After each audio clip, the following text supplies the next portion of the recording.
तो बांग्लादेश में 12 फरवरी को चुनाव होना है, लेकिन वहाँ के जो अल्पसंख्यक हिंदू हैं या अल्पसंख्यक क्रिश्चियन है या जो भी अल्पसंख्यक समुदाय है, वो थोड़े डर के माहौल में अभी जी रहे हैं।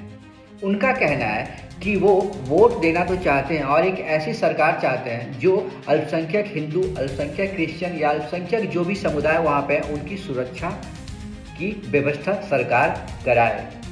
उनका कहना है, उम्मीद तो ऐसा है कि जिस सरकार को हम चुने वो हमारी सुरक्षा का गारंटी ले। वहाँ की सरकारों का कहना है कि यहाँ पे जो भी अल्पसंख्यक समुदाय के बीच में या अल्पसंख्यक समुदाय के खिलाफ जो हिंसा घटनाएं हो रहे हैं उसके पीछे एक ही कारण है, वो है संपत्ति को लेकर। संपत्ति इन द सेंस किसी को कोई कर्ज ले लिया है या किसी को कोई इस तरीके से उनका तर्क है, लेकिन हकीकत क्या है वो आपको भी पता है और हमें भी पता है कि वहाँ पे अल्पसंख्यक हिंदुओं के साथ या अल्पसंख्यक समुदाय के साथ ये घिनौना हरकत क्यों किया जा रहा है। लोगों का ये भी कहना और स्टूडेंट के जो कॉलेज के जो लड़कियां हैं उनका भी कहना है कि अगर वो बिंदी लगा के कॉलेज जाती है या फिर जो स्टूडेंट है कुछ ऐसा धार्मिक प्रतीक लगा के जाते हैं तो उन पे टीका टिप्पणी किया जाता है या फिर उनके खिलाफ हिंसा किया जाता है।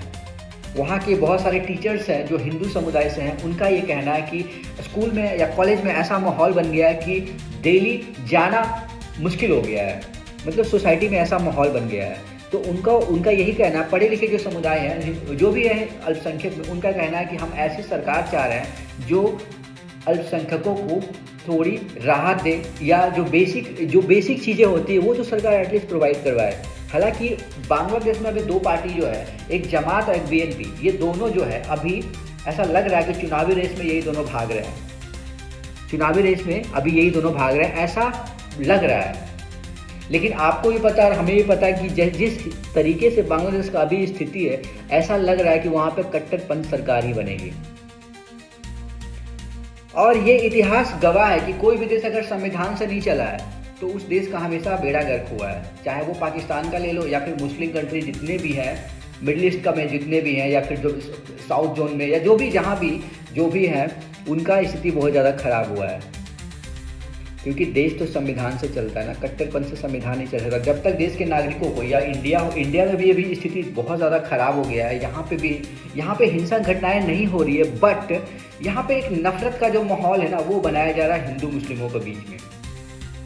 अब इसके पीछे का रीज़न क्या है क्या नहीं है मैं इसमें पढ़ना नहीं चाहता हूँ, क्योंकि देखो पता है क्या, ताली दोनों हाथ से बजती है, कुछ इधर भी गलती होता है कुछ इधर भी गलती होता है। अगर इंसानियत को बचाना है अगर तो देश को संविधान से चलाना होगा, नियमों से चलाना होगा और हमारे देश के नेताओं को या किसी भी देश के नेताओं को ये समझना होगा, वहाँ की पुलिस को ये समझना होगा कि देश संविधान से चलता है, ना कि किसी को परेशान करके या फिर किसी को जान लेके या हिंसक घटनाओं से देश का बेड़ा गर्क ही होता है। अभी हालांकि 2024 के बाद से वहाँ पे बांग्लादेश में हिंसक घटनाएं काफ़ी ज़्यादा बढ़ गया है, काफ़ी ज़्यादा, और आए दिन तो काफ़ी ज़्यादा बढ़ गया है। जब से शेख हसीना भारत आई है, मतलब वहाँ पे जब से बांग्लादेश छोड़ के आई है तब से बहुत ज़्यादा वहाँ पे ये कट्टरपंथ बहुत ज़्यादा फैल गया है। और शायद हो सकता है हिंदुओं को टारगेट इसलिए किया जा रहा है क्योंकि शेख हसीना इंडिया में रुकी हुई है। शायद ये भी एक बड़ा रीज़न हो सकता है, बड़ा कारण हो सकता है। अल्पसंख्यक हिंदुओं के साथ वहाँ पे जो भी घटनाएं हो रही हैं इसके पीछे का ये भी कारण हो सकता है। स्थिति तो यही बयां कर रही है। क्यों ऐसा क्यों हो रहा है, मतलब ऐसा क्या हो गया, हमने क्या कर दिया? बांग्लादेश तो हमारी सारी बातें मानता था, फिर ऐसा क्या हो गया है?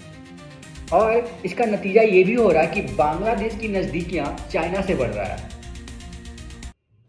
पाकिस्तान से बढ़ रहा है। अभी आपको पता है T20 वर्ल्ड कप में पाकिस्तान ने सपोर्ट किया था बांग्लादेश को। बांग्लादेश T20 वर्ल्ड कप भी नहीं खेल रहा है, वो इग्नोर कर दिया, और पाकिस्तान पूरा सपोर्ट कर रहा है, चाइना भी सपोर्ट कर रहा है। तो ऐसा क्या कारण हो गया जो हमारे देश की विदेश नीति इतनी ज़्यादा फेल हो रही है कुछ सालों से? हमारे जितने भी पड़ोसी देश हैं, हमारे जितने भी पड़ोसी भाई बंधु हैं, सब हमसे नाराज़ हो गए। जैसे श्रीलंका की ले लो, चाइना की ले लो, नेपाल की बात ले लो। पाकिस्तान तो हमारा जन्मजात, जब से पाकिस्तान का जन्म हुआ है तब से पाकिस्तान हमारा दुश्मन ही बना हुआ है। फिर बांग्लादेश तो हमारा दोस्त था, हमारा अच्छा पड़ोसी था, बट बांग्लादेश भी हमें आंखें दिखाना शुरू कर दिया है। तो ऐसा क्या कारण हो गया है कि स्थिति इस तरीके से इतना ज़्यादा हावी हो गया है कि हमारे कंट्रोल में कुछ है ही नहीं? ऐसा क्या हो गया है? क्या हमारी विदेश नीति फेल हो रही है, या फिर हम इन छोटे छोटे देश जो भी हैं, अब हमारे जो पड़ोसी हैं, उन पे हम ध्यान ही नहीं दे रहे हैं। सिर्फ हम अमेरिका को खुश करने में लगे हुए हैं, रसिया तो खुश है ही, चाइना को खुश करने में लगे हुए हैं। क्या ऐसा है क्या?